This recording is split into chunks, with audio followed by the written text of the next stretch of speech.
Anand Mahindra group chairman. బహుశా ఈ పేరు తెలియని వారు ఉండరేమో. ఆయన మే 8వ తారీఖు అంటే మాతృ దినోత్సవం నాడు ఒక గొప్ప పని చేశారు. అది ఏమిటంటే, ఈ రోజుల్లో రూపాయికి ఒక ఇడ్లీ ఎవరు అమ్ముతున్నారు?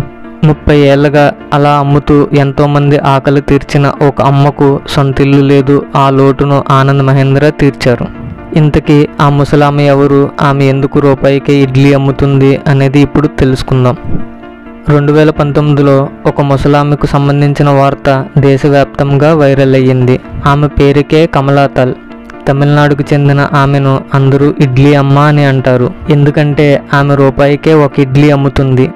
ఇడ్లీతో పాటు సాంబార్ ఇస్తుంది. ఇలా 37 ఏళ్ళుగా చిన్న ఇంట్లోనే హోటల్ నడుపుతుంది. ఆ హోటల్లో ఆమె ఒక్కతే ఉంటుంది. రోజు సూర్యోదయం కంటే ముందు లెగుస్తుంది. స్వయంగా 1000 ఇడ్లీలు సాంబారు తయారు చేస్తుంది. స్వయంగా వడ్డిస్తుంది. ఆ ఇడ్లీలు తినేందుకు చుట్టుపక్కల ఊళ్ళ నుండి రోజువారీ కూలీలు, పేదవారు వస్తారు. వారి నుండి ఎక్కువ డబ్బులు ఆశించకూడదు అనుకున్న ఆమె రూపాయికే ఒక ఇడ్లీ చొప్పున అమ్ముతుంది. ఈ వ్యాపారంలో ఆమెకు లాభాలుండవు, నష్టాలే ఉంటాయి. అయినా సరే అలాగే కొనసాగిస్తుంది.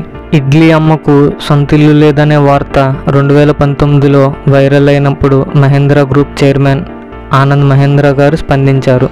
ఆమెకు సొంత ఇల్లుని గిఫ్ట్గా ఇస్తామని ప్రకటించారు. ఆ మాటను ఆయన నిలబెట్టుకున్నారు. మే 8వ తారీఖున మాతృ దినోత్సవం సందర్భంగా ఆమెకు సొంత ఇల్లుని గిఫ్ట్గా ఇచ్చారు. ఈ రోజుల్లో 2 ఇడ్లీలకు 100 రూపాయలు తీసుకుంటున్న హోటల్స్ చాలా ఉన్నాయి. అలాంటి చోట రూపాయికే ఇడ్లీ అమ్ముతున్న ఆమెకు ఏమిచ్చినా రుణం తీరదు కదా. మరిన్ని ఇన్స్పైరింగ్ స్టోరీ వీడియోస్తో మళ్ళీ కలుద్దాం.